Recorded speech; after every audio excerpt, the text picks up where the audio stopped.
한국교회의 가장 큰 화두는 다음 세대입니다. 다음 세대.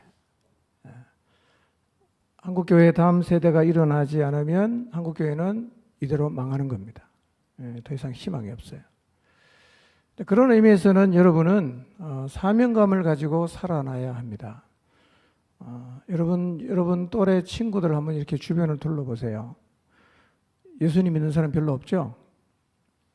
그 모든 사람들을 여러분이 다 견인해서 가야 되기 때문에 여러분이 약해지면 그냥 푹석 주저앉을 수밖에 없습니다.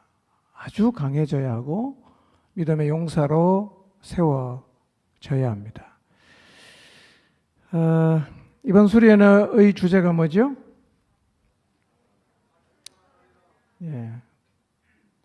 다시 살아나리라.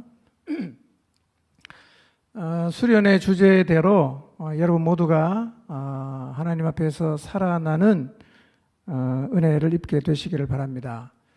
살아난다는 것은 두 가지 의미가 있어요. 하나는 완전히 죽은 사람이 생명을 얻어서 살아난다는 의미가 있고요. 또 하나는 힘을 잃어버리고 주저앉아 있는 사람이 다시 힘을 내서 일어난다고 할 때도 우리가 살아난다라고 얘기를 하는데요. 아마 이번 수련회의 주제는 좀 후자 쪽에 무게를 두고 있을 것 같은데, 근데 사실은요, 죽은 사람이 살아나는 생명의 역사가 선행되지 않으면 어떤 형태의 살아남도 일어나지 않게 됩니다. 가장 우선적으로 살아나야 되는 것은 죽은 생명이 다시 새 생명을 얻고 살아나는 일입니다. 이 일이 반드시 먼저 일어나야 합니다. 그래서 수련회를 여는 이 시간, 죽은 생명이 어떻게 하면 다시 살아날 수 있는지에 대해서 말씀을 드리려고 합니다. 혹시 이 안에 아직 예수 그리스도의 생명을 갖고 있지 않는 사람이 있다면 오늘 말씀을 통해서 그 새 생명을 얻게 되는 놀라운 은혜를 입게 되시기를 바랍니다. 아멘. 마스크 끼고 있다고 아멘 안 하시면 안 됩니다. 다 보입니다. 사람들은 저마다 인생의 의미와 목표를 가지고 있습니다. 그리고 그 목표를 향해서 열심히 달려가고 있습니다. 그런데 우리가 그 목표를 향해서 열심히 달려가는데 먼저 질문해 보아야 할 것 하나가 있습니다. 그것은 내가 지금 중요하다고 생각하고 이거는 꼭 잡아야 된다라고 생각한 인생의 의미와 목표를 어떻게 가지게 되었느냐 하는 거예요. 내가 지금 생각하는 인생의 의미, 내가 지금 잡으려고 하는 인생의 목표가 어떻게 생겨났냐 하는 거예요. 내가 왜 이런 것에 의미를 느낄까? 나는 왜 지금 이것을 잡으려고 할까? 여러분 스스로에게 한번 질문해 볼 필요가 있어요. 나는 왜 이것을 인생을 걸고서 잡으려고 하는가? 대개 우리가 갖고 있는 인생의 의미와 목표는 이런 과정을 통해서 가지게 됩니다. 우리에게 인생의 의미를 느끼고 또 인생의 목표를 갖게 하는데 가장 큰 영향을 주는 데가 어디냐면 가정이에요. 우리가 자란 가정에서 부모를 통해서 가장 영향을 많이 받아요. 돈 벌어야 돼, 돈 벌어야 돼, 돈 벌어야 돼. 이걸 계속 부모로부터 우리가 영향을 받게 되면 인생의 목표가 뭐로 정해지느냐 하면 돈을 많이 벌어야 된다. 이게 인생의 목표가 되는 거예요.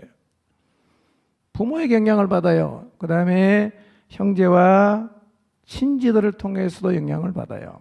명절에 친척들이 다 모이는데 고모나 삼촌이 한마디 탁 했는데 그게 가슴에 팍 꽂혀요. 아, 나는 인생 살면서 저거 꼭 이뤄내야겠다. 또 또래의 친구나 학교에 가서 선생님을 통해서 또 언론이나 영상 매체를 통해서 우리가 많이 영향을 받아요. 그러면서 자연스럽게 우리의 마음속에 아, 이게 의미가 있는 거구나. 아, 이걸 내가 목표로 인생을 살아야겠구나. 그렇게 인생의 의미와 목표가 정립이 되어 갑니다. 그래서 자라는 과정에서 어떤 사람을 만났고 어떤 교육을 받았느냐에 따라서 각 사람이 가지고 있는 인생의 의미와 목표는 달라요. 그런데 세부적으로 보면 다른데 큰 그림 속에, 큰 흐름 속에서 보면 하나님이 없는 사람이 가지고 있는 인생의 목표는 거의 대동소이합니다. 흐름이 같아요. 그리고 어쩌면 내가 이런 과정을 통해서 내 안에 생겨난 인생의 의미와 목표를 이루기 위해서 열심히 살아오셨을 거예요. 아직 청소년기에 있어서 이런 부분들을 정리해가는 과정에 있는 분들도 있을 테고 또 앞으로 계속 조정이 되기도 하겠지만 어쨌든 지금 내가 느끼고 있는 인생의 의미와 그 목표를 향해서 우리는 열심히 달려갑니다. 자, 이 시간 내가 정리한 인생은 이런 거야 라고 생각되는 의미, 또 내가 인생을 어떤 목표를 정해놓고 달려왔는지를 한번 생각해 보십시오. 여러분이 느끼는 인생의 의미는 무엇인지, 또 나는 지금 인생의 목표를 어디에 두고 지금 달려가고 있는지 한번 잘 생각해 보십시오. 30초 드리겠습니다. 여러분 인생의 의미와 목표가 무엇인가?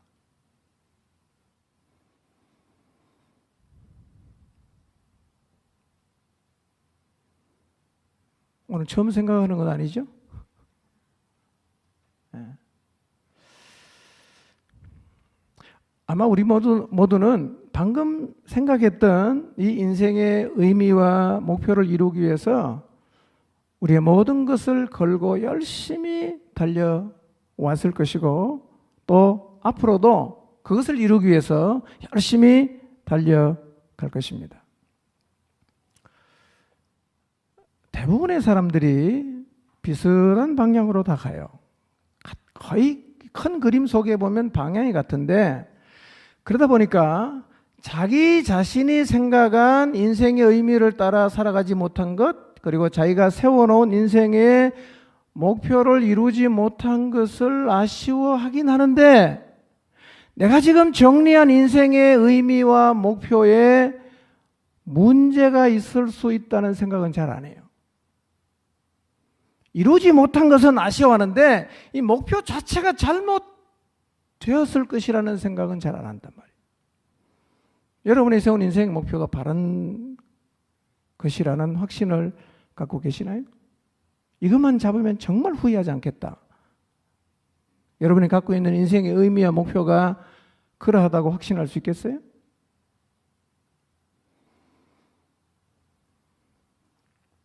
성경에 이런 말씀이 있어요. 요한복음 8장 44절. 같이 한번 읽어볼까요? 시작. 너희는 너희 아비 마귀에게서 났으니 너희 아비의 욕심대로 너희도 행하고자 하느니라. 그는 처음부터 살인한 자요 진리가 그 속에 없으므로 진리에 서지 못하고 거짓을 말할 때마다 제 것으로 말하나니 이는 그가 거짓말쟁이요 거짓의 아비가 되었습니다. 그랬어요. 자, 예수님께서 유대인들을 향해서 이렇게 말씀하십니다. 너희는 너희 아비 마귀에게서 났다 라고 얘기를 합니다. 근데 마귀의 주특기가 뭐냐면 거짓말이에요. 거짓말. 그래서 마귀는 거짓의 아버지라고 불러요. 거짓의 아비다. 자, 이 말은 마귀가 거짓말로 이 세상에 살고 있는 사람을 속이고 있다는 거예요. 지금도 속여요. 근데 많은 사람이 속아 넘어갑니다. 그러니까 우리가 지금 정해놓은 인생의 의미와 목표가 틀렸을 수도 있어요. 목표 자체가 잘못되었을 수도 있습니다. 워낙 잘 속이니까요. 그래서 우리가 가지고 있는 이 인생의 의미와 목표를 달성했느냐가 중요한 게 아니라 우리가 가졌던 그 목표가 제대로 된 건가, 그게 정말 진리인가를 확인하는 게 더 중요하다는 거예요. 그게 정말 인생을 던져도 되는 건가? 인생을 던져도 정말 후회하지 않을 수 있는 의미와 목표인가를 확인하는 게 더 중요해요. 요한계시록 12장 9절을 보겠습니다. 읽어볼까요? 시작. 큰 용이 내쫓기니 옛 뱀 곧 마귀라고도 하고 사탄이라고도 하며 온 천하를 꿰는 자라. 그가 땅으로 내쫓기니 그의 사자들도 그와 함께 내쫓기니라 그랬어요. 큰 용이 하늘에서 땅으로 쫓겨났다. 근데 큰 용의 이름이 뭐라고 얘기합니까? 얘 정체는 옛 뱀이에요. 옛 뱀이 누군가요? 하와를, 아담을 속였던 자가 옛 뱀이에요. 옛 뱀 곧 마귀라고도 하고 또 어떻게 부릅니까? 사탄이라고도 불러요. 근데 이 친구가 하는 일이 뭐냐면 온 천하를 꿰는 거예요. 온 천하를 속이는 거예요. 꿰다라는 말은 플라나오라는 말인데 길을 잃게 한다, 미혹하게 한다, 빗나가게 한다 이런 뜻을 갖고 있어요. 사단은 우리를 유혹해서 자꾸 빗나가게 만들어요. 하나님의 표적에서 자꾸 엇길로 나가게 속이는 게 사탄의 주 임무입니다. 그러니까 위에 두 성경 말씀을 정리하면 이 땅으로 쫓겨난 사단이 하는 일이 뭐냐? 온 세상에 거짓말을 퍼뜨려요. 그래서 사람들을 속입니다. 그래서 사람들로 하여금 한 번밖에 없는 인생을 거짓을 위해서 살아가게 만들어요. 속이는 거예요. 근데 엄청나게 많은 사람이 속고 있습니다. 예수님을 믿는다고 말하는 사람도 다 속고 있어요. 여러분은 절대로 안 속고 있다고 생각할지 모르지만 제가 설명하면 한번 말씀에 비추어서 내가 속고 있는지 제대로 가고 있는지 한번 돌아보시면 좋겠어요.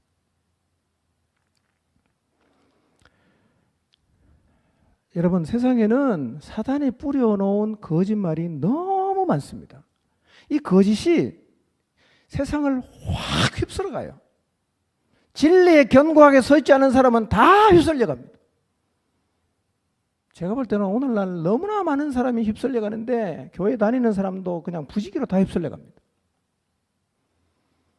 그러니까 중요한 것은 얼마나 인생의 의미와 목표, 내가 세운 인생의 의미와 목표를 달성했느냐가 아니라 그게 제대로 된 건가부터 확인해야 돼요. 그게 만약에 거짓말이라고 하면 여러분 내 인생 던져서 그걸 잡았다고 한들 무슨 소용이 있겠어요? 거짓 인생을 걸었는데. 다시 한번 생각해 봅시다. 내가 지금까지 잡기 위해서 인생을 걸었던 그 인생의 의미와 목표가 잘못된 것일 수 있겠는지를 한번 생각해 보세요. 이 목표 자체가 잘못된 것일 수 있을까? 한번 생각해 보시기 바랍니다. 목표가 뭐예요? 성공입니까? 출세하는 겁니까? 돈 많이 버는 겁니까? 뭐예요? 그 목표가 혹시 잘못됐을 수도 있겠다. 한번 생각해 보십시오. 그럴 수 있겠는지.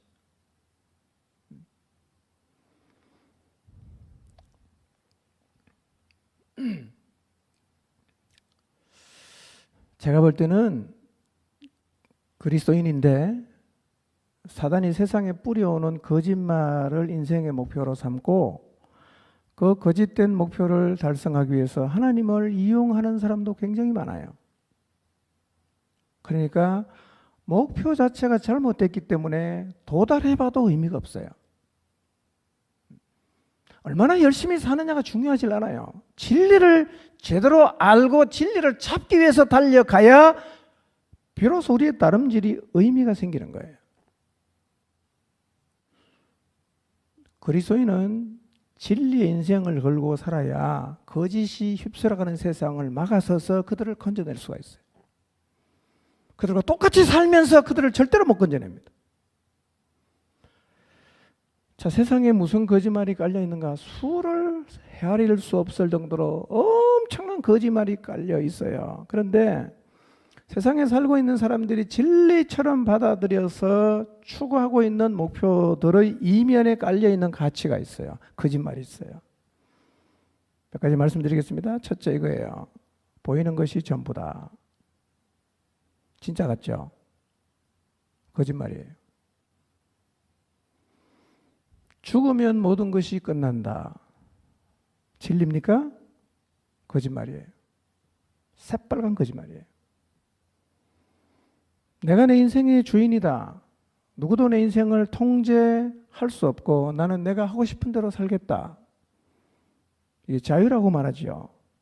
이게 진리입니까? 거짓말이에요. 신은 없다. 내가 신이다. 진리입니까? 거짓말이에요. 절대 진리는 없다. 절대 진리는 없다. 포스트 모더니즘의 이 사상이 우리 시대에 만연해 있어요. 그래서 이 진리가 사람들에게 먹혀 들어가니까 어떤 시도가 가능하냐면 종교를 통합하자. 어차피 다 똑같으니까. 진리입니까? 거짓말이에요. 새빨간 거짓말입니다. 최근에 젊은이들을 휩쓸어가고 있는 거짓말이 있어요. 세상에 죄라는 건 없다. 내가 원하는 대로 하고 싶은 대로 하면 된다. 자유해라. 진리입니까? 거짓말이에요. 여러분 오늘날 교회 안에 페미니즘 사상을 선호하는 젊은이들이 너무 많습니다. 다 거짓말이에요. 여러분 하나님은 남자와 여자를 만들었어요. 성이 50몇 가지 됩니까? 말도 안 되는 소리입니다. 여러분 성경에는요 하나님이 성은 남자와 여자밖에 없어요. 제3의 성은 없습니다. 여러분 성경이 진리라면 제3의 성은 존재하지 않아요. 그런데 그것을 선호하는 젊은이가 교회 안에도 있습니다. 다 거짓말이에요. 엄청난 거짓말이 세상에 깔려 있습니다. 이게 다 누가 뿌리는 건지 아십니까? 사단이 뿌리는 거예요. 진리에 견고하게 서지 않으면 참과 거짓조차 구분이 안 되기 때문에 멋있어 보이는 것을 인생의 목표로 삼고 달려가는데 가보니까 다 거짓말이에요. 얼마나 억울한 인생이에요.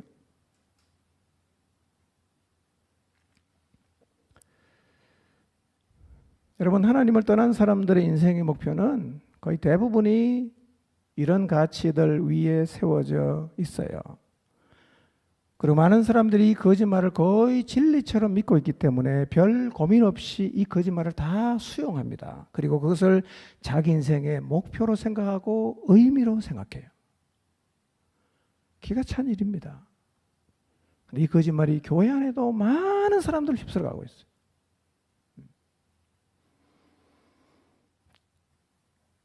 요한복음 18장 37절 38절 다시 한번 읽어볼까요? 예수님께서 진리에 대한 얘기를 하세요. 진리가 뭐냐? 거짓의 반대가 진리죠. 뭐가 진리냐 이거예요. 같이 한번 읽어볼까요? 시작. 빌라도가 이르되 그러면 내가 왕이 아니냐? 예수께서 대답하시되 내 말과 같이 내가 왕이니라.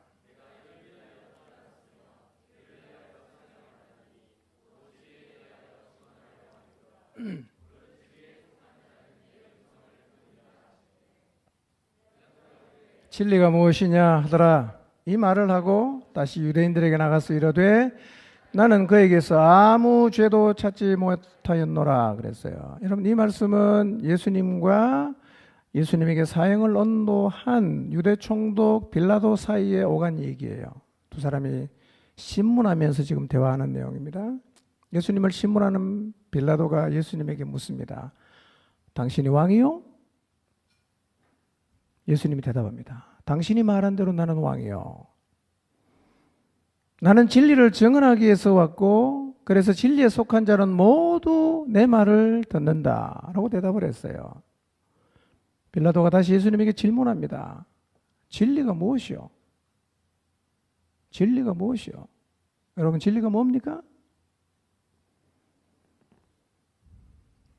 나름 성공한 인생을 살고 있는 빌라도의 입장에서는 자신의 결정에 따라 죽을 수도 있고 살 수도 있는 이 피고 예수라는 사람이 말하는 진리가 그다지 중요하지 않았을 것입니다.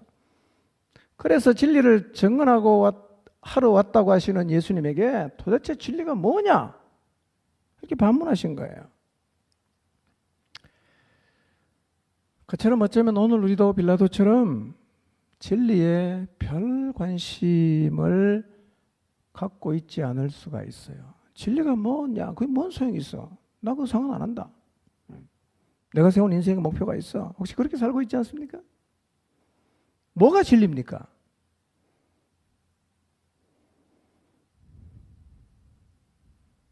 여러분, 예수님이 이렇게 말씀하셨어요. 나는 진리를 증언하기 위해서 세상에 왔다. 그리고 진리에 속한 자는 내 말을 듣는다 그랬어요. 여러분, 그랬어요. 성경을 읽는데 도대체 무슨 말인지 모르겠다는 사람은 진리에 속한 사람이 아니에요. 예수님 말씀 듣고 나는 그렇게 절대로 못 살겠다, 이 사람도 진리에 속한 사람이 아니에요. 진리에 속한 자는 내 말을 듣느니라. 누가 말했어요? 예수님께서 말씀하셨어요.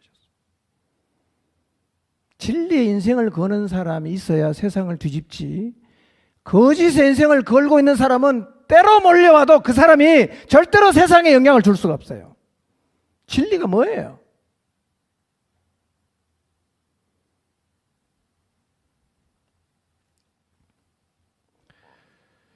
오늘 이 자리에서 말씀을 듣고 있는 여러분 모두는 진리에 속한 자가 되시기를 바랍니다.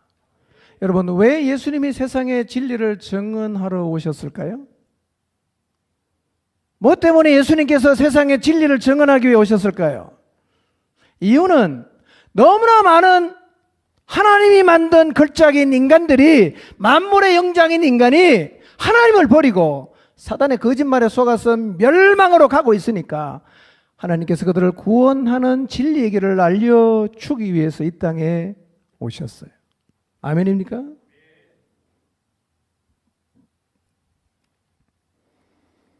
예수님은요, 이렇게 말씀하십니다. 이 세상에 진리가 있고 거짓이 있다고 말씀하세요. 여러분, 세상에 진리도 있고 거짓말도 있습니다. 믿으시기 바랍니다. 진리도 있고 거짓말도 있어요. 그리고 세상에는 우리가 생각하는 것보다 훨씬 더 많은 거짓이 널리 퍼져 있어요. 어쩌면 우리가 인생의 목표로 삼은 것조차도 거짓일 수 있어요.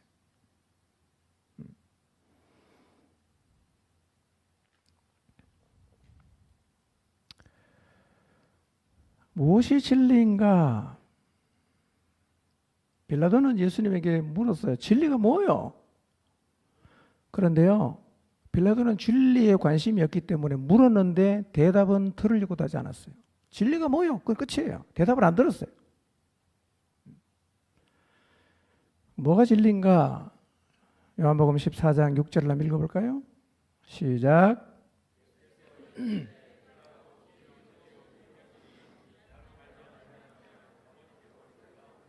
아멘. 자, 예수님께서 내가 곧 길이요, 그 다음에 진리다, 생명이다, 이렇게 말씀하셨어요. 여러분, 예수님이 진리임을 믿으시나요? 여러분, 예수님에게 인생을 걸 수 있겠습니까? 오늘날 많은 사람들이 예수님에게 인생 걸자고 하면 나는 그렇게 살기 싫다고 말합니다. 나는 내가 살아야 할 인생이 있기 때문에 나는 예수님에게 인생을 못 걸겠다. 혹시 여러분 내심은 그렇지 않아요? 나는 교회에 묶이는 거 싫어. 나는 예수님에게 인생, 나는 그 정도는 안 하고 싶어. 그냥 천국 가는 티켓만 따고 내가 세운 인생의 목표를 향해서 달려가고 싶어. 그것이 솔직한 여러분의 마음이 아닌가요? 이 마이크 볼륨 조금 올려줄래?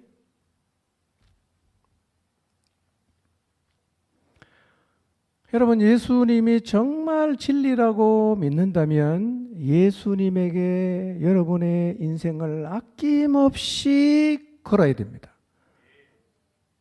아멘입니까? 예수 그리스도에게 여러분의 인생을 걸어야 그게 진리를 믿는 사람이에요.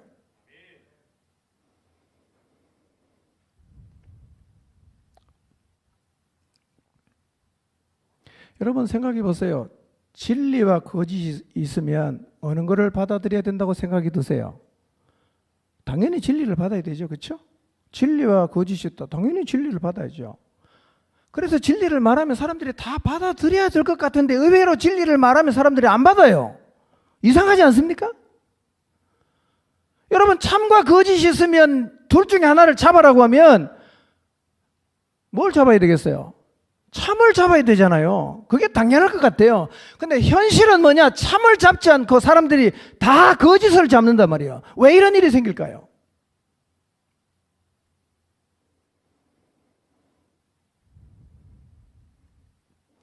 여러분, 진리를 받아들이는 게 만만치 않아요. 왜냐하면 예수님이 오셔서 말씀하신 진리는 이전에 우리가 진리처럼 생각해서 붙잡았던 사탄이 뿌려놓은 거짓말하고 너무 달라요. 비슷하면 잡겠는데 너무 달라요. 도저히 둘이 같이 갈 수가 없어요. 하나를 버려야 돼요. 그러면 단호하게 거짓을 버리고 진리를 찾고 가야 되는데 그 진리를 찾고 가는 게 여러분 생각 이상 만만치 않습니다. 너무 다르기 때문에. 여러분, 예수님이 그 진리를 따라 한번 가겠다고 선포해 보세요. 믿지 않는 가족이 뭐라고 말하는가? 미쳤다 그럽니다. 미쳤다 그래요. 나 제사 안 지내겠습니다. 조상도 몰라보는 놈. 이렇게 나오지 않습니까? 그래도 진리를 붙잡고 인생 걸 수 있겠어요? 그런 사람이 있어요, 세상에. 우리가 주님 앞에 가서도 똑같이 그대로 살아 있습니다. 그래서 진리를 위해 산 사람이 최후의 승리자가 되는 거예요. 아멘입니까? 여러분, 진리를 위해 산다는 말을 추상적으로 생각하지 마시고 실제로 살아내야 돼요. 그 사람이 신자입니다.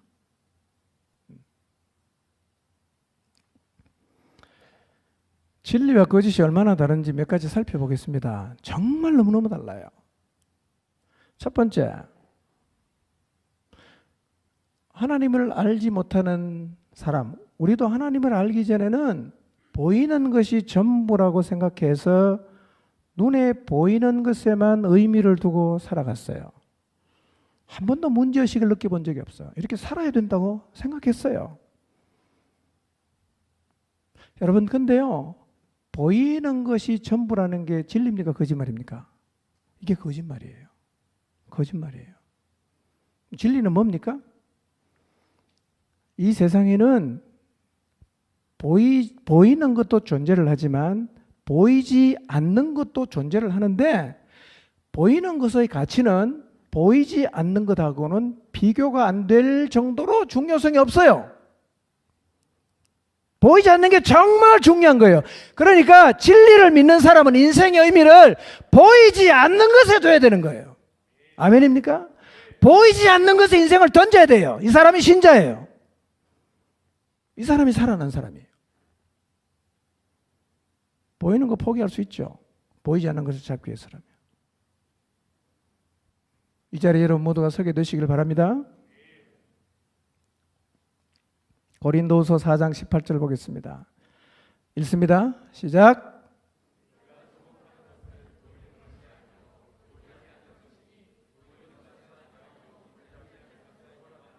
네, 보이는 거는 잠깐, 보이지 않는 것은 영원한 거예요. 여러분, 그렇기 때문에 진리를 믿는 사람하고 진리를 믿지 않는 사람의 인생의 의미와 목표는 같을 수 있어요? 완전히 다를 수밖에 없어요. 그러니까 진리를 믿는 사람은 진리를 믿지 않는 사람하고 삶 가운데서 추구하는 게 완전히 반대입니다. 반대. 여러분, 정직하게 한번 자신에게 질문해 봤어요. 여러분, 보이는 게 중요합니까? 보이지 않는 게 중요합니까? 다르게 질문하죠. 여러분, 보이는 걸 위해서 살고 있어요? 보이지 않는 것을 추구하며 살고 있어요? 보이지 않는 것을 추구하며 사는 사람이 없는 한 교회는 세상에 빛이 될 수가 없어요. 예수님 제대로 믿으면 미쳤다 소리 수없이 들어야 됩니다. 미쳤죠? 거짓을 믿는 그들 입장에서는 진리를 위해서 인생을 거는 사람이 완전히 미친 거예요. 제정신이 아닌 것 같아요. 왜 우리가 거기를 가느냐? 진리를 믿기 때문에 가는 거예요. 아멘입니까? 진리를 믿기 때문에 가는 거예요.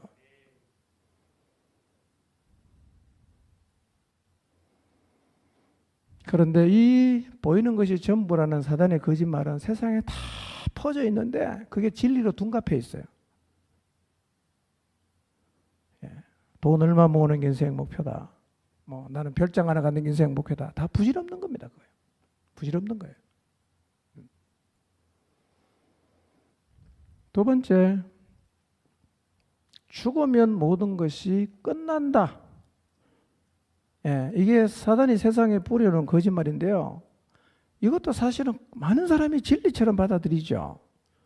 여러분, 죽으면 끝이 난다고 진짜 믿는 사람의 삶의 초점은 모두 어디에 맞춰져 있냐? 죽음 이전에 맞추는 거예요. 죽음 없으니까 뭐든지 살아있을 때 해야 된다고 생각하는 거예요.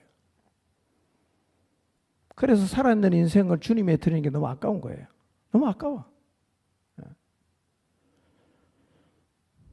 부자와 나사로 얘기하시죠? 부자와 나사로. 누가 성공자입니까? 누가 성공자이죠? 당연히 부자죠. 이 사람이 얼마나 부자인지 아세요? 이 사람이 입었던 고운 베옷은요, 무게로 달면 금값보다 더 비싸요. 금값보다 더 비싼 고운 베옷을 입고 날마다 호화롭게 파티하면서 살아간 부자. 그 다음에 누가 나옵니까? 문간에서 주인의 상에서 떨어진 부스러기를 먹던 거지 나사로. 누가 성공자죠? 부자가 성공자죠. 성경은 그 죽음 저편의 세계를 잠깐 보여줘요. 대반전이 일어납니다. 누가 성공자입니까? 놀랍게도 거지가 성공자야. 누가 실패자입니까? 부자가 실패자야. 보이지 않는 세계가 있고 죽음 저편의 세계는 분명히 존재를 합니다. 믿으시나요? 그럼 죽음 저편의 세계, 영원한 세계가 있다는 걸 믿으시나요? 요즘에는요, 천국을 동화로 생각하는 사람이 굉장히 많아요. 미국의 목사들 설문조사해 보니까 정확한 퍼센테이지는 제가 기억 못 하겠는데요. 많은 사람이 천국을 안 믿어요.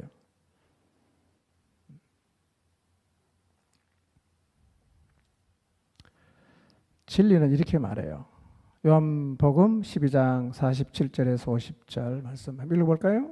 시작.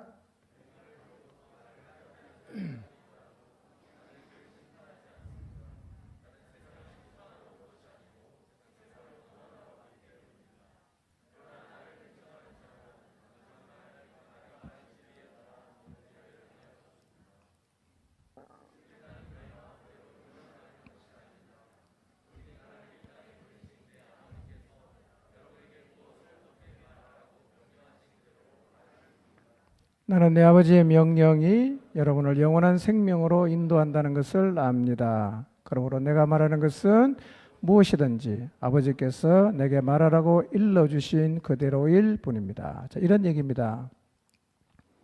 내 말을 듣고서 나를 따르지 않는 사람, 배척하는 사람은 마지막 날에 진리에 따라서 정죄를 받게 된다고 말씀하십니다. 내가 받아들이지 않았던 진리가 마지막 날에는 나를 정죄합니다. 내가 우습게 생각하고 싸그리 무시해버렸던 그 진리가 마지막 날에 나를 정죄해요. 진리는 영원히 살아있기 때문에. 그래서 진리를 믿지 않는 사람은 참으로 안타까운 사람이에요. 근데 예수님께서 왜 이 말을 하시느냐 이렇게 말해요. 영원한 생명으로 인도하시기 위해서. 여러분, 사람은요, 죽으면 끝나는 게 아니라 죽음 이후에는 심판이 있어요. 심판. 그리고 예수님이 말씀하신 진리를 받아들였냐 배척했냐에 따라서 죽음 저편에 가서 우리의 영원한 운명이 딱 나눠지는 거예요. 이게 동화 얘기 아닙니다. 여러분, 성경을 읽어보시면요, 예수님께서 영생이라는 얘기를 수도 없이 많이 하셨어요. 인간은요, 영생하는 존재입니다. 믿으시나요? 인간은요, 영생하는 존재예요. 그런데 영원한 생명을 누릴 수도 있지만 영원한 형벌을 누릴 수도 있어요. 무엇이 그것을 결정하냐? 진리를 받아들이냐 들이지 않느냐에 따라서 영원한 생명을 누릴 건가 영원한 형벌을 받을 것인가가 결정이 된다고 예수님께서 말씀하셨어요. 성경은요 죽음이 끝이 아니라는 것을 거듭거듭 얘기를 하고 있어요. 자, 히브리서 9장 27절 한번 볼까요? 시작.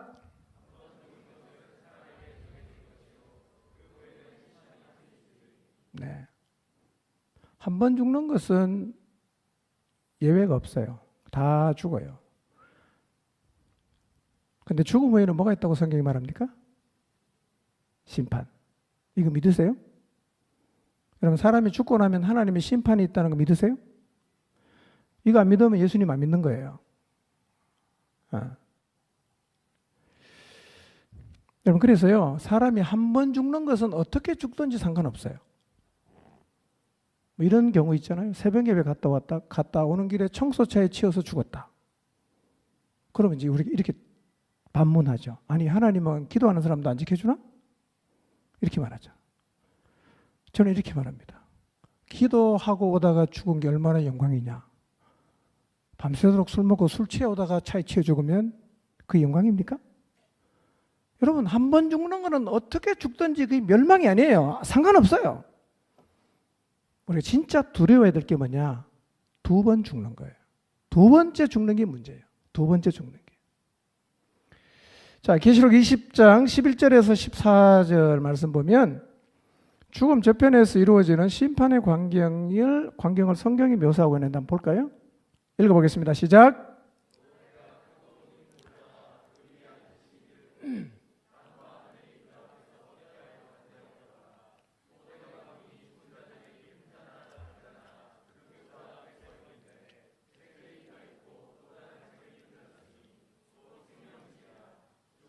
자기 행위를 따라 책들에 기록된 대로 심판을 받으니 바다가 그 가운데서 죽은 자들을 내주고 또 사망과 음부도 그 가운데서 죽은 자들을 내주매 각 사람이 자기의 행위대로 심판을 받고 사망과 음부도 불못에 던져지니 이것은 둘째 사망 곧 불못이라 그랬어요.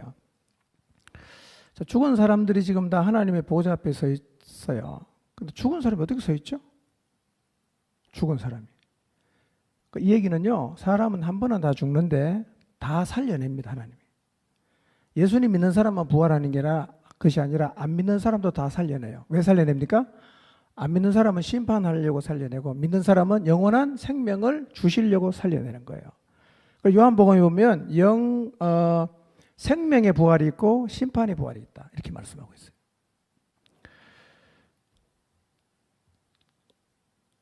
사람들은 다 자기의 행위를 따라 책들에 기록된 대로 심판을 받아요. 심판을 받은 다음에 어디에 던져지느냐 하면 불못에 던져집니다. 이 불못에 던져지는 걸 성경은 이렇게 말합니다. 둘째 사망이다 그래요. 왜 둘째 사망이라고 하죠? 두 번 죽는 거예요. 한 번은 죽었잖아. 그럼 살려냈어요. 그리고 두 번 죽는 거예요. 근데 이 죽음은 첫 번째 죽음과는 달라요. 두 번 죽으면 영원히 가는 거예요. 그런데 이 둘째 사망은 불못에 던져지는데 우리가 소위 말하는 지옥이라는 거죠. 나올 수 있나요? 징역 몇 년이 아니라 영원한 형벌이에요. 예. 어떤 분이 이렇게 말했어요. 지옥이 어떤 것인가? 여러분 인생을 살면서 가장 고통스럽고 괴로웠던 데를 한번 떠올려 보세요. 인생을 살면서 정말 죽을 만큼 힘들고 고통스러웠던 데를 한번 떠올려 보세요. 지옥은 거기에 곱하기 1억 하면 돼요. 거의 영원히. 천국은 어떤 것인지 아세요? 내가 인생을 살면서 가장 행복했던 때 곱하기 1억 배입니다.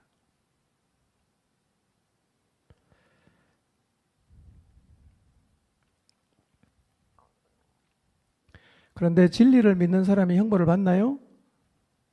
안 받습니다. 진리를 믿는 사람은 심판을 면제받습니다. 구원받았기 때문에. 영원한 형벌을 면제받았죠. 어디로 갑니까? 천국 가는 거죠. 우리가 말하는 천국. 요한복음 14장에 예수님께서 말씀하셨어요. 내가 너희를 위하여 처소를 예비하러 간다. 다 준비가 되면 내가 다시 와서 너희를 데려다가 나 있는 곳에 너희도 있게 하겠다. 그게 어디냐? 천국이에요. 여러분, 이게 진리예요. 여러분이 안 믿어도 이대로 됩니다. 그래서 저는 자주 말씀드립니다. 여러분, 예수님을 안 믿는 것도 고민하고 안 믿어야 돼요. 그냥 안 믿는다고 말하지면 안 돼요. 왜냐하면 내가 안 믿었어요. 근데 이게 사실이면 어떡할래요? 그러니까 예수님을 믿는 것도 결단이지만 안 믿는 것도 진짜 여러분이 생각해보고 나는 이게 다 가짜, 안 믿어. 그렇게 결단하고 결정해야 됩니다. 우리가 믿거나 안 믿거나 진리는 그냥 가기 때문에 이 사실은 반드시 이루어지고 우리 모두는 그 자리에 어떤 형태로든 서게 됩니다. 아멘입니까? 진리는 그냥 되는 거예요. 뭐가 진리냐? 예수님이 진리예요.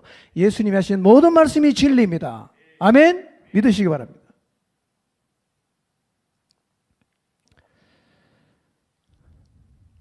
세 번째는 내가 내 인생의 주인이다. 누구에게 통제를 받을 필요도 없고 그냥 내가 하고 싶은 대로 살면 된다. 사람들은요, 내 인생 내 마음대로 하는 거 마땅하다고 생각하죠. 성경은 이렇게 말해요. 우리는 피조물이에요. 우리를 창조하신 하나님이 계세요. 다르게 표현하면 우리의 주인이 있단 말이에요. 우리를 창조하신 그분이 주인이에요. 그래서 인간은 언제나 하나님 아래에서 하나님을 주인으로 모신 자리에 서야 합니다. 이게 인간이 언제든지 서야 하는 자리예요. 아멘입니까? 여기가 가장 안정된 자리예요. 여러분, 하나님 제껴놓고 사는 게 자유인 같지만요, 그거 자유 아닙니다, 여러분. 자유 아니에요.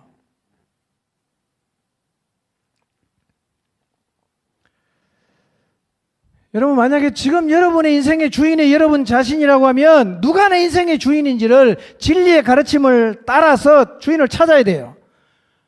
그리고 그분을 내 인생의 주인으로 받아들여야 됩니다. 왜 하나님이 주인이죠? 우리를 만들었으니까요. 여러분, 하나님은 인간을 걸작으로 만들었어요. 하나님이 창조하신 비조세계에 숨을 쉬고 있는 동물들이 굉장히 많죠. 여러분, 그런데요, 하나님이 만든 피조물 중에서, 생명을 갖고 있는 피조물 중에서 영혼을 갖고 있는 존재는 인간밖에 없습니다. 나하고 교제 좀 하자. 그래서 하나님은 인간에게는 영혼을 부여하신 거예요. 그래서 인간은 하나님의 걸작에. 동물이 자살하는 거 봤습니까? 동물 자살하는 거 봤어요? 사자가 야 인생 고달프다 죽자 자살하는 거 보셨어요? 왜 못하는지 아십니까? 영혼이 없어요. 인간은 자살하잖아요. 영혼이 있다는 거예요. 무슨 얘기냐? 모든 피조물 중에서 가장 걸작으로 만든 존재가 인간이에요. 인간의 주인이 누구입니까? 하나님이에요. 아멘입니까? 여러분 인생의 주인이 하나님이세요. 이게 진리예요. 근데 거짓은 뭐라고 합니까? 네 인생의 주인은 네야. 네 마음대로 살아. 아무의 간섭 받을 필요 없어. 이런 거짓말이 온 세상에 퍼져 있단 말이에요.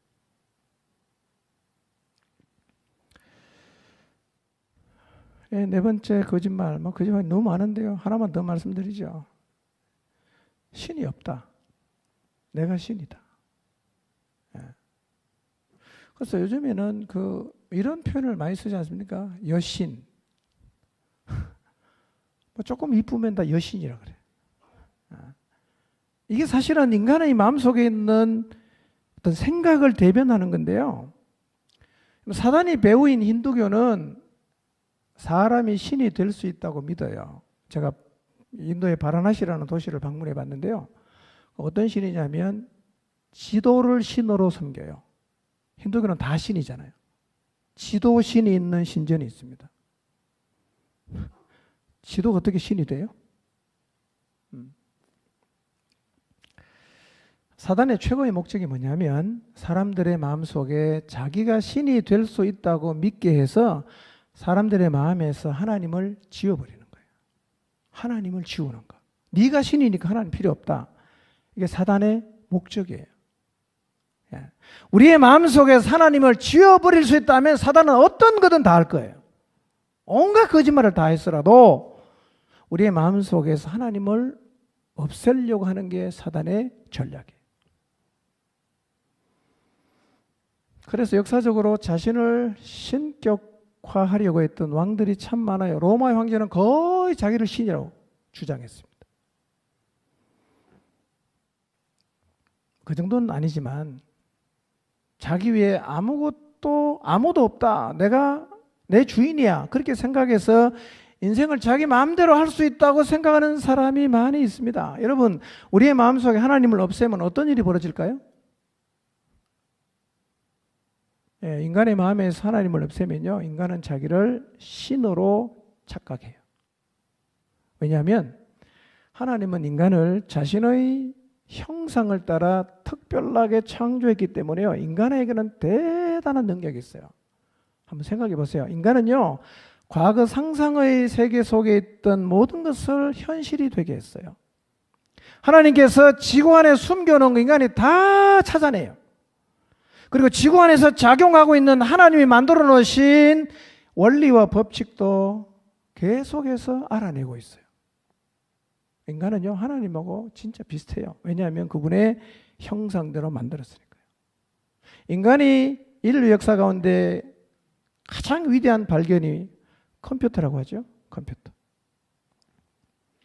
AI라는 인공지능이요, 이제는 사람을 능가하는 시대가 됐어요. 이제는 로봇하고 인간이 바둑을 두면 누가 이깁니까? 사람이 못 이깁니다. 컴퓨터가 이깁니다.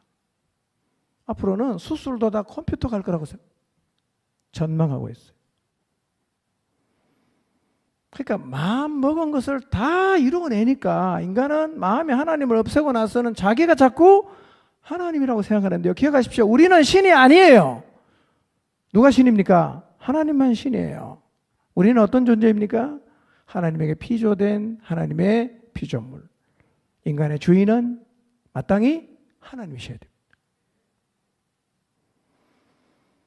자, 우리 지금 어떻게 살고 있는지 한번 생각해 봅시다. 보이는 것이 전부라고 생각하면서 살고 있지 않나요? 한번 생각해 보십시오. 보이는 것이 여러분의 보이는 걸 잡는 것이 인생의 목적이 되어 있지는 않는가? 죽으면 다 끝이다라고 생각하며 살고 있지 않습니까? 내가 내 인생의 주인이라고 생각하며 살고 있지 않나요? 내가 하나님이라고 생각하면서 살고 있지 않습니까? 만약 이런 생각을 가지고 산다면 우리가 사단의 거짓말에 속은 거예요. 속은 거예요. 자, 그러면 이 사단의 거짓말에 속아서 진리를 거부하고 내 마음에서 하나님을 없애고 나면 진짜 하나님처럼 될까요? 성경은 정반대로 말합니다. 에베소서 2장 1절에서 3절을 한번 볼까요? 진리를 배척하고 마음에서 하나님을 없애면 진짜 내가 하나님이 되는가? 자, 성경을 한번 읽어보겠습니다. 시작.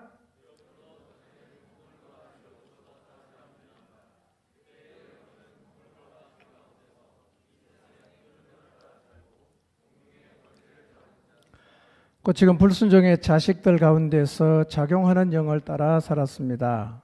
우리도 모두 전에는 그들 가운데에서 육신의 정욕대로 살고 육신과 마음이 원하는 대로 행했으며 나머지 사람들과 마찬가지로 날 때부터 진노의 자식이었습니다. 그랬어요. 자, 우리 마음속에 하나님을 없애면 내가 하나님이 되고 정말 자유가 찾아오는 줄 아는데요, 사실은 이거예요. 하나님을 없애면 우리는 공중의 권세를 잡고 있는 사탄의 노예가 돼요. 사탄의 노예가 됩니다. 사단이 우리를 어떻게 끌고 가냐? 육신의 정욕과 육신과 마음이 원하는 대로 마음대로 살아라. 이렇게 해서 우리를 계속해서 끌고 가요. 그래서 우리는 어떤 자식이 됐냐? 하나님 앞에 진노를 받는 자식이 돼요. 그래서 하나님의 진노 아래 놓이게 됩니다. 여러분, 이 세상에는요, 하나님을 마음에서 밀어내고 사단의 노예가 되어 사는 사람이 많은데 우리는 그 사람들을 볼 때마다 이런 생각해야 돼요. 아, 저 사람들 다 하나님의 진노 아래 놓여 있는데 저들을 건져내야 되는데 저들을 구원해야 되는데 이런 생각을 해야 돼요. 그리고 그들에게 구원의 복음을 전해서 그들을 건져내는 일을 해야 됩니다. 여러분, 대통령이 진노해도 무서워요. 하나님이 진노가 얼마나 무서운지 아십니까, 여러분?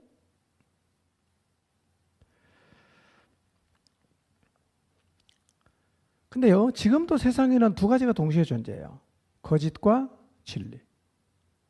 지금도. 아마 주님 이 땅에 다시 오시는 날까지는 두 개가 계속해서 공존하게 될 것입니다.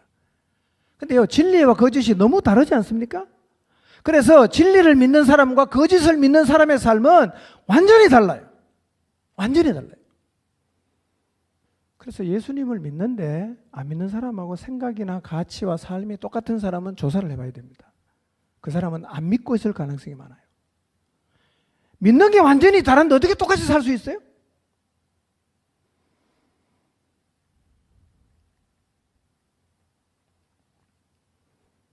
자, 거짓이 있고 진리가 있어요. 누구 말이 진리입니까? 예수님 말씀이 진리죠. 그러면 이 세상에 사단이 뿌려놓은 건 다 뭐죠? 거짓말이잖아. 자, 그러면 예수님 말씀을 우리가 진짜 진리로 믿어야 됩니까? 예수님 말씀을? 예수님이 하신 말씀을 이렇게 보시면요, 어떤 경우는 이렇게 느껴지기도 해요. 너무 현실감이 떨어져 보인다. 그리고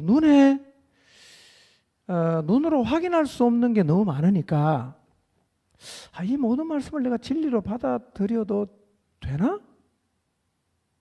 라는 생각이 들 수도 있어요. 그런데 우리가 예수님 말씀을 귀담아서 들어야 하는 이유가 있어요. 몇 가지 말씀드리면요. 첫 번째는 역사적으로 실존하셨던 예수님의 삶을 보면 그분의 말씀을 그냥 무시할 수가 없어요. 여러분, 그분이 어떤 삶을 사셨고 어떤 말씀을 하셨는지 어느 정도는 알고요. 잘 모른다고 하면 지금이라도 성경을 읽으면 거기 그분이 어떻게 살았는가 다 기록되어 있어요. 확인할 수 있어요. 그분에 대한 일반적인 평가는 이거예요. 그분은 도덕적으로 흠이 없는 사람이었다. 가난한 자와 소외된 자의 친구였고 인류를 사랑했던 박애주의자였다. 불신자들이 이렇게 평가합니다. 그분은요, 결코 거짓말을 해서 사기를 치신 분이 아니에요. 그분은 매우 인격적이고 사람들이 안고 있는 삶의 문제를 해결했고 사람들에게 구원의 길을 알려주셨어요. 그분의 말을 들었다는 사람들의 평가는 그분의 말씀에는 굉장히 힘이 있었다 그래요. 그리고 대단한 능력이 있었어요. 그분은 정신 이상자가 아니에요. 사람들이 받아들일 수 없는 말을 하신 적도 없어요. 그래서요, 예수님이 살아 계셨을 그 시대에도 예수님의 말씀을 받아들여서 그 말씀에 자기 자신의 인생을 걸었던 사람이 굉장히 많았어요. 그러니까 우리가 이분의 말씀을 무조건 무시할 수가 없어요. 무시해서도 안 돼요. 여러분, 세상에서도 믿을 만한 사람 얘기는 다 받아들이지 않습니까? 이분의 말은 믿을 만한 얘기예요. 그 다음 또 하나는요, 우리가 이분의 말씀에 귀를 기울여야 하는 진짜 이유가 있어요. 그게 뭐냐면 이분이 하나님의 아들이에요. 하나님의 아들이에요. 믿습니까? 자, 예수님이 하나님의 아들인 증거는 많이 있는데요. 그 중에 하나만 제가 좀 설명할게요. 여러분, 예수 그리스도의 일생은요, 모두가 다 예언의 성취였어요. 예언의 성취였어요. 하나님께서 구약시대의 선지자들을 통해서 마지막 때에는 구원자가 올 거라고 예언을 하셨어요. BC 1000년에 살았던 다윗을 통해서 예언하시고 BC 700년에 살았던 이사야를 통해서 예언하셨고 BC 600년에 살았던 예레미야, 스가랴 그리고 미가를 통해서 어떤 예언을 했냐? 어디에서 출생할 건지, 출생 후에 어떤 일이 일어날 건지, 어린 시절을 어디에서 보낼 건지, 얼마에 팔릴 건지, 어떻게 죽을 건지, 누구 무덤에 장사될 건지 다 예언을 했어요. 근데 이게 그대로 다 이루어졌어요. 여러분, 1000년 전의 조상을 한번 기억해 보세요. 기억나십니까? 1000년 전의 조상. 너무 뭡니까? 300년 전의 조상이 누군지 기억하세요? 그분이 했던 말을 기억하실 수 있겠습니까? 이거는요, 인간이 아무리 노력해도 짜맞출 수가 없는 거예요. 영원히 존재하시는 하나님만이 해낼 수 있는 일들인데 이 예언이요, 정확하게 이루어졌어요. 자, 성경 몇 군데 보겠습니다. 마태복음 1장 20절에서 23절 읽지 않겠습니다. 23절에 보면요, 23절 한번 보여주실래요? 보라, 처녀가 잉태하여 아들을 낳을 것이요 그의 이름은 임마누엘이라 하리라 하셨으니 이를 번역한즉 하나님이 우리와 함께 계시다 함이라. 이사야 선지자는요, 구원자가 처녀의 몸에서 출생할 거라고 예언을 했는데 실제로 700년이 지난 다음에 구원자가 세상에 오셨을 때 누구의 몸에 태어났냐면 처녀의 몸에서 태어났어요. 누가 이걸 이룰 수 있겠어요? 어떤 인간이 700년 전의 예언을 다 기억하고 있다가 700년 다 지난 이후에 이 예언의 성취를 만들어낼 수가 있겠어요? 하나님이 아니면 할 수가 없는 일이에요. 마태복음 2장 14절 15절인데요. 한번 읽어볼까요? 시작. 요셉이 일어나서 밤에 아기와 그의 어머니를 데리고 애굽으로 떠나가 헤롯이 죽기까지 거기 있었으니 이는 주께서 선지자를 통하여 말씀하신 바 애굽으로부터 내 아들을 불렀다함을 이루려 하심이라. 이거 누가 예언했냐? 호세아 선지자가 예언했어요. 애굽으로부터 내 아들을 부를 것이라고 예언을 했는데 실제로 예수님께서 애굽으로 피신했어요. 그 예언이 성취가 됐다는 거죠. 미가서 5장 2절 한번 볼까요? 읽겠습니다. 시작. 베들레헴 에브라다야 너는 유다 족속 중에 작을지라도 이스라엘을 다스릴 자가 내게로 나올 것이라. 그의 근본은 상고에 영원히 있느니라. 베들레헴 에브라다야, 예수님이 어디서 태어난다고 미가가 예언합니까? 베들레헴. 예수님 어디서 태어났죠? 사실은요, 이 예언의 성취는 정말 드라마 같아요. 예. 나사렛에 살고 있다가, 나사렛은 갈릴리잖아요. 베들레헴은 어디입니까? 유다거든요. 쉽게 설명하면 부산에 살다가 서울 가서 애를 낳았어요. 이게 어떻게 가능하죠? 어떻게 그게 가능했냐? 호적하라고 하니까, 왕이 호적하라고 하니까 할 수 없이 갔는데 거기서 만삭이 돼서 애를 낳았다는 거예요. 근데 그렇게 해서 미가 선지자가 예언했던 출생지가 정확하게 이루어졌어요. 어디에 태어났냐? 고향이 원래 베들레헴이 아니에요. 갈릴리예요. 근데 유대 지역에 있는 베들레헴에 가서 낳았어요. 그렇게 함으로 미가 선지자의 예언이 성취가 됐어요. 마태복음 27장 5절에서 10절을 보면, 읽지는 않겠습니다. 은 30에 팔릴 것이다. 예레미야와 스가랴가 예언했거든요. 구원자가 와서 은 30에 팔릴 것이고 그 돈으로 토기장이의 밭을 살 거라고 했는데 진짜 예수님이 얼마에 팔렸습니까? 은 30에 팔렸는데 어떻게 그 돈으로 토기장의 밭을 샀어요? 유다가 예수님 팔아먹고 너무 양심에 가책이 든 나 이 돈 안 해. 그리고 돈 집어 던졌어요. 그러니 제사장들이 의논하면 돼야 이거 핏값인데 우리가 성전고에 넣기는 곤란하다. 그러니 그냥 그 밭을 하나 사갖고 나그네 묘지로 삼자. 그렇게 해서 샀는데 그게 토기장의 밭이에요. 출생부터 죽음까지가 예언의 성취예요. 그것도 1년 전에 예언한 게 아니라 1000년 전에, 700년 전에, 600년 전에. 여러분, 누가 1000년 전에 예언을 이룰 수가 있겠어요? 우리는 500년 전에 조상이 누군지 기억도 못합니다. 근데 하나님이 예언하신 그대로 다 이루어졌습니다. 그러면 하나님께서 구약 선지자를 통해서 예언한 게 뭐냐? 구원자가 세상에 올 거라는 예언인데, 그러면 이 모든 예언이 성취가 되었다면 예수 그리스도가 누구란 얘기입니까? 구원자다. 하나님의 아들이다라는 거예요. 동화처럼 들립니까? 여러분, 예수님은 하나님의 아들입니다. 어떤 사람이 이렇게 말해요. 우리가 동양 사람인데 왜 서양 사람을 믿냐? 우리는 동양 종교 믿자. 우리는 불교를 믿어야 된다. 여러분, 우리가 예수님을 믿는 것은 예수님이 서양 사람이어서 믿는 게 아니에요. 그분이 하나님의 아들이기 때문에 믿는 거예요.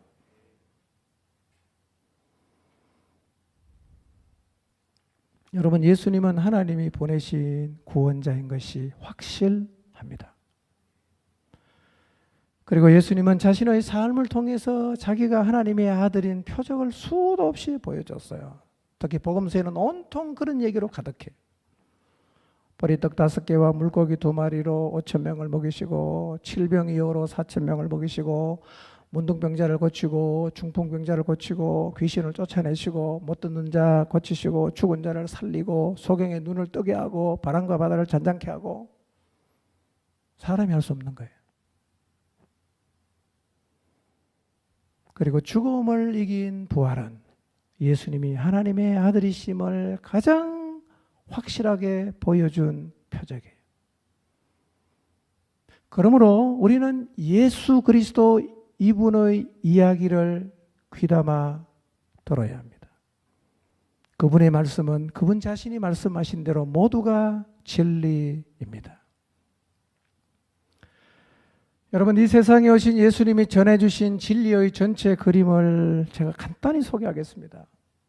하나님 인간을 창조하셨어요. 인간이 사단의 거짓말에 속아서 자기를 창조하신 하나님을 버리고 스스로 사단의 노예가 되는 자리로 갔어요. 그리고 그들의 마음에서 하나님을 다 지워버렸어요. 여러분, 자기 자신을 창조하신 하나님을 떠나간 게 인간이 지은 가장 큰 죄입니다. 믿으시나요? 뭐가 죄냐 하면요, 잘 생각해 보세요. 내가 지금 죄인인지 그렇지 않은지를 알 수 있는 방법이 하나 있어요. 그게 뭐냐면 내 마음에 나를 창조하신 하나님이 계시는가 안 계시는가 한번 생각해 보세요. 여러분의 마음에 하나님이 안 계시면 여러분은 죄인이에요. 여러분의 마음에 하나님이 안 계시면 여러분 하나님을 떠나간 겁니다. 이 사람에게 내려진 형벌이 뭐냐? 영원한 멸망이에요.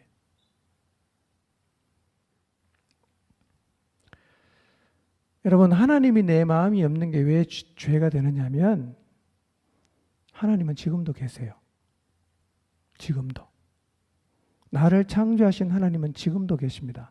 그런데 여러분이 지금 하나님이 필요 없다라고 말하고 마음에서 하나님을 거부하면 그것은 인간이 지을 수 있는 어떤 죄보다도 더 큰 죄입니다. 이렇게 생각할 수 있어요. 뭐 하나님 없는 게 뭐가 죄냐?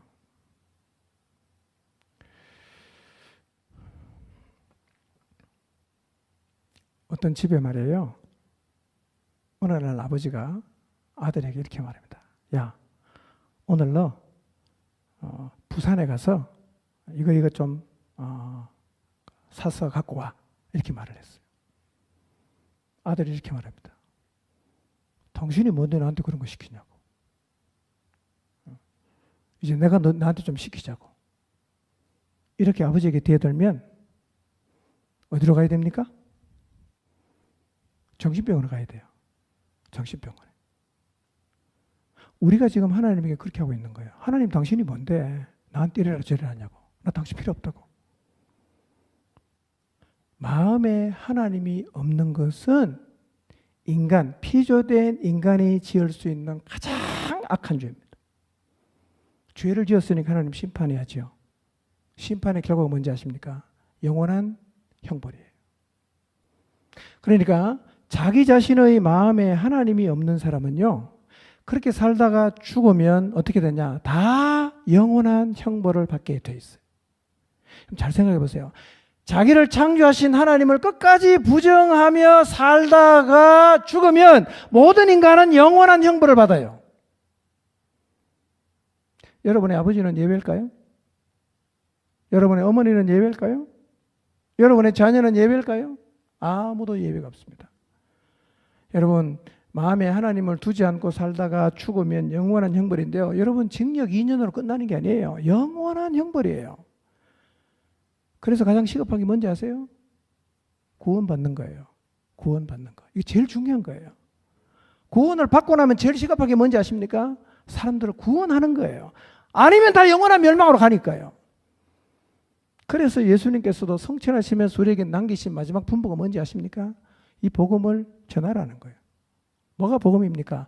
영원한 형벌로 가야 되는 인간이 가장 절실하게 필요한 게 구원이에요. 그런데 하나님께서 인간을 구원하기 위한 길을 여셨잖아요. 구원자를 보냈어요. 그걸 구원받을 수 있는 길을 여셨어요. 이걸 뭐라고 말합니까? 복음이라고 하는 거예요. 전해줘야 돼요. 여러분, 그래서 교회 갈 수 있는 최고의 일이 뭔지 아세요? 복음 전하는 거예요. 교회가 설 수 있는 최고의 자리가 뭔지 아십니까? 모든 성도가 시키지 않아도 자기 마음속에 멸망으로 가는 영혼이 너무 불쌍해서 복음을 들고 나가서 전해주는 일이 일어나는 것이 교회가 설 수 있는 최고의 자리예요. 아무도 복음을 안 전해. 죽어 있는 겁니다. 여러분, 활발한 활동 중요하지만요, 교회가 해야 될 일이 뭔지 아십니까? 세상을 구원하는 거예요. 복음 전해줘야 됩니다. 적어도 예수님 말씀이 진리라면 마음에 하나님이 없이 살다가 죽으면 다 영원한 멸망 가는 게 그게 그대로 될 거거든요. 여러분 부모님도 다 그렇게 돼요. 안 믿으면. 여러분 자식도 다 지옥 갑니다. 믿으시나요? 뭐부터 해야 돼요? 건져내야 되잖아요. 여러분, 여러분의 부모님이 비행기 타고 미국 가는데 그 배는 100% 공중에서 폭발합니다. 나 알고 있어요. 어머니가 그 비행기 타고 가면, 여러분 아버지가 그 비행기 타고 가게 하겠어요? 말리겠어요? 당연히 말리겠죠. 마음에 하나님 없이 살다가 죽으면 영원한 멸망에 가는 거 진짜 믿으면 뭐 해야 됩니까? 건져내야 되잖아요. 왜 우리는 복음을 안 전할까요?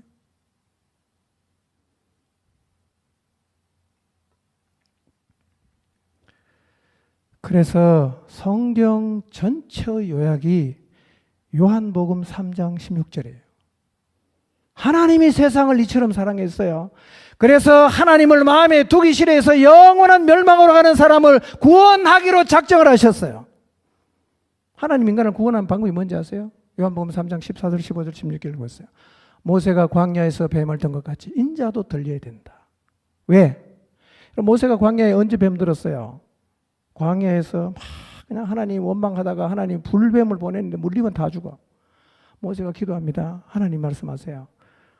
너 장대에다가 놋뱀을 만들어서 진 높이 달아라. 이제부터 뱀에게 물리면 저걸 쳐다봐라. 그러면 산다. 여러분, 가장 우리가 받아들이기 쉬운 거는 하나님이 하늘에서 연고를 확 뿌리는 거예요. 자, 물리면 발라라. 이게 제일 좀 합리적으로 보이죠? 하나님은 구약시대 그렇게 안 했어요. 광야에서 놋뱀을 달아서 물리면 보라는 거예요. 성경 요한복음 3장 14절 그겁니다. 모세가 광야에서 뱀을 든 것처럼 인자도 들린다는 거예요. 어디 들립니까? 이중적이에요. 십자가에 달린다는 거예요. 왜? 15절에 이렇게 말합니다. 이는 저를 믿는 자마다 영생을 얻게 하려 합니다. 그랬습니다. 왜 예수님이 십자가에 달린지 아십니까? 왜 예수 그리스도 부활하신지 아십니까? 그를 믿는 자가 영원한 생명을 얻게 하기 위해서 그분이 십자가에서 죽으신 거예요. 여러분, 예수님이 여러분의 죄 때문에 십자가에 죽었다는 사실을 믿으세요? 진짜 믿으세요? 그걸 믿으면 구원이에요. 예수님이 내 죄를 대신해서 십자가에 죽었다는 걸 안 믿으면 여러분은 안 믿는 거예요. 교회를 50년 다녀도 소용없습니다. 청년회장 상관없어요. 구원은 직책으로 가는 게 아니에요. 예수님을 믿어야 됩니다. 여러분, 여러분의 마음에 하나님이 없는 게 죄라는 걸 믿으시나요? 하나님이 살아계시고 내가 하나님의 걸작으로 만들어진 피조물이요, 그래서 내 마음에 마땅히 하나님이 계셔야지만 내 마음에 지금 하나님이 없는 것이 죽을 만큼 죄인이요 죽게 만든 죄라는 사실을 믿으시나요? 이게 안 믿어지면 그 다음에는 다 교리입니다. 다 교리예요. 소용없어요. 진짜 구원이 필요한 존재라는 게 받아들여져야 돼요. 내가 여기서 구원 못 받으면 나는 영원한 멸망 가요. 누가 나를 구원해 줘야 돼. 하나님이 세상을 사랑하셨어요. 이 땅에 구원자를 보내셨어요. 그분이 누구입니까? 예수님이에요. 예수님 오셔서 뭘 하셨어요? 우리의 죄를 대신 짊어지시고 십자가에서 죽었어요. 여러분, 예수님이 우리의 죄를 대신해서 십자가에 죽으셨고 우리가 그 사실을 믿으면 구원받는다는 게 황당한 얘기로 혹시 들리십니까? 낯뜨겁게 들리세요? 여러분, 예수님께서 우리를 구원하신 방법은 로마서 1장 17절에 보면 복음에는 하나님의 의가 나타나 있다고 그랬어요. 여러분, 복음에는 하나님의 의가 나타나 있어요. 그러니까 하나님 인간을 구원하신 방법은 매우 공의로운 방법이에요. 수를 쓰신 게 아니에요. 구약시대 이스라엘 백성이 죄를 지으면 어떻게 하냐면 양을 잡아다가 가지고 오면 제사장이 양을 잡아서 피를 제단에 뿌려요. 그 피를 보시고 하나님은 인간의 죄를 용서해 주세요. 근데 이게 문제가 뭐냐? 또 죄를 지으면 또 양을 잡아가야 되고 또 죄를 지으면 소를 잡아야 돼. 제사장은 끊임없이 필요해. 거기서 우리에게 주시는 원리 그림자가 하나 있어요. 인간의 죄는 피를 흘림으로 사해진다는 거예요. 그런데 영원한 멸망으로 가는 우리를 구원하기 위해서 피를 흘렸어요, 안 흘렸어요? 누가 피 흘렸습니까? 예수 그리스도께서 피를 흘리셨어요. 그분이 피를 흘리심으로 우리의 죄는 사함을 받았어요. 성경 읽어보세요. 예수 그리스도께서 십자가에서 죽으심으로 우리의 죄가 사해졌다는 얘기가 수도 없이 반복돼요. 여러분, 예수님께서 우리의 죄를 사하시기 위해서 십자가에서 죽으셨어요. 그 사실을 믿으면 우리의 죄는 용서를 받습니다. 그리고 영원한 멸망에서 구원을 받아요. 그리고 예수님께서 우리 대신 심판을 받았기 때문에 우리는 심판 면제입니다. 그래서 한번 죽으면 그 다음에 심판받지만 우리는 심판받지 않아요. 영원한 생명을 얻게 돼요. 그래서 최고의 복이 뭐냐? 예수님 믿는 거예요. 최고의 복이 뭐냐? 예수님을 잘 믿는 거예요. 여러분, 예수님이 잘 믿는 게 인생의 목적이 되어야 됩니다. 아멘입니까? 여러분 모두가 예수님을 잘 믿는 것이 인생의 목적 삼고 살아가면 여러분을 통해서 이 세상을 변화시킬 수 있고 여러분을 통해서 이 세상을 구원할 수 있어요. 목사인 저는요, 지금도 노력하는 게 있어요. 그게 뭔지 아십니까? 예수님을 잘 믿으려고 노력합니다. 그거밖에 남는 게 없어요. 예수님을 잘 믿는 것 외에는 남는 게 하나도 없습니다. 진리를 따라 살아가는 것 외에는 남는 게 하나도 없어요.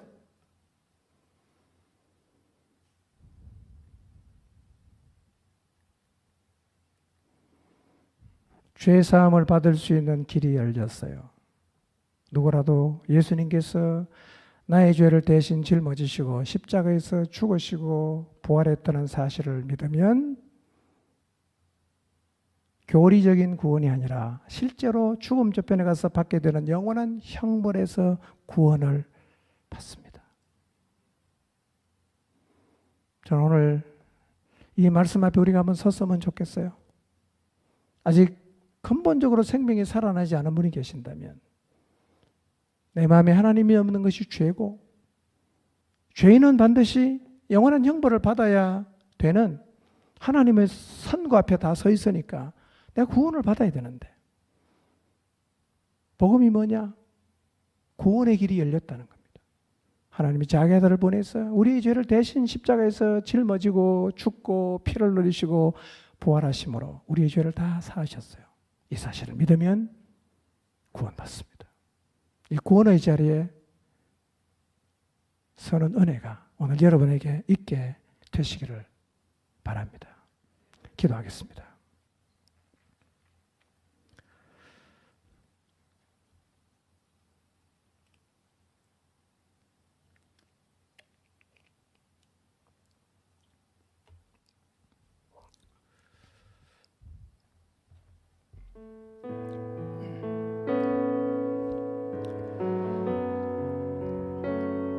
진리가 무엇일까를 한번 생각해 보십시오.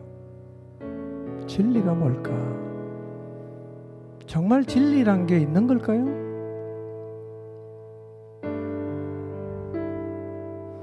내가 지금까지 인생을 걸어오면서 추구한 것이 거짓일 수가 있다는 사실에 대해서도 한번 생각해 보십시오.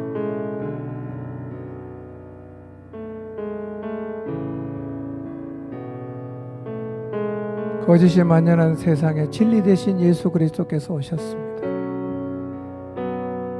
진리를 가르쳐 주셨어요. 하나님을 떠나간 우리들이 구원 얻을 수 있는 길도 그분이 열어 주셨습니다. 예수 그리스도, 나의 죄를 대신 짊어지시고 십자가에 죽으신 예수 그리스도, 아직 내가 내 마음속에 그 예수 그리스도를 주님으로 받아들인 적이 없다면 오늘 이 시간 예수님을 여러분의 마음의 주님으로 받아들이는 기도를 드려보십시오.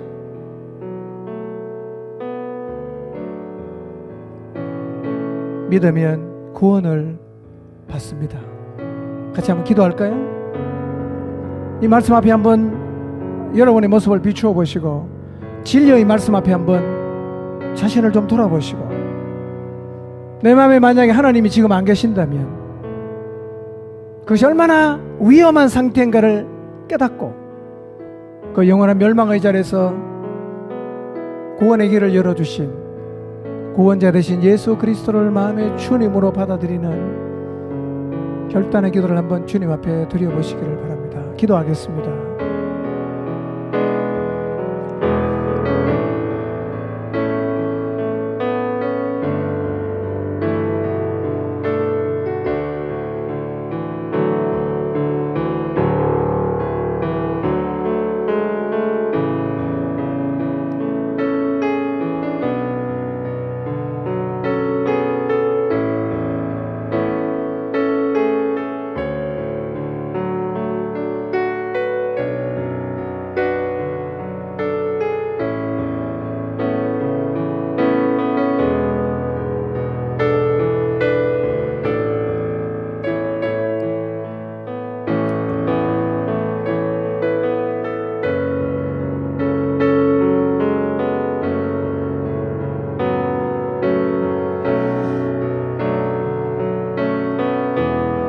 시간 우리가 하나님 말씀 앞에 같이 좀 결단하는 시간을 갖겠습니다.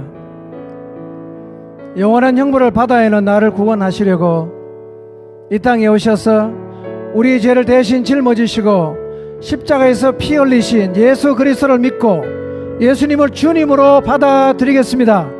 오늘 말씀 앞에서 그렇게 결단하시는 분은 자리에서 일어나셔서 하나님 앞에 결단의 기도를 올려드리시기를 바랍니다.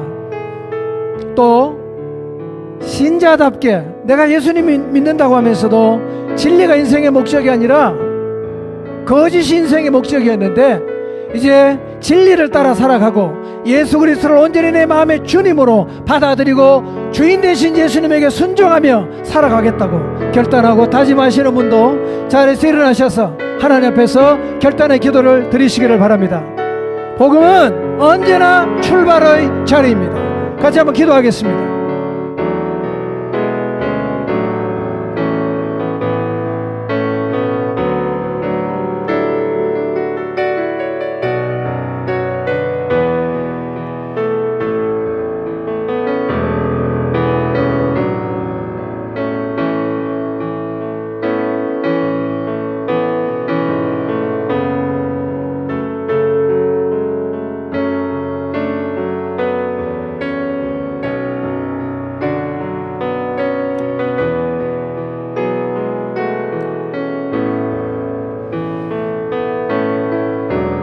하나님 아버지,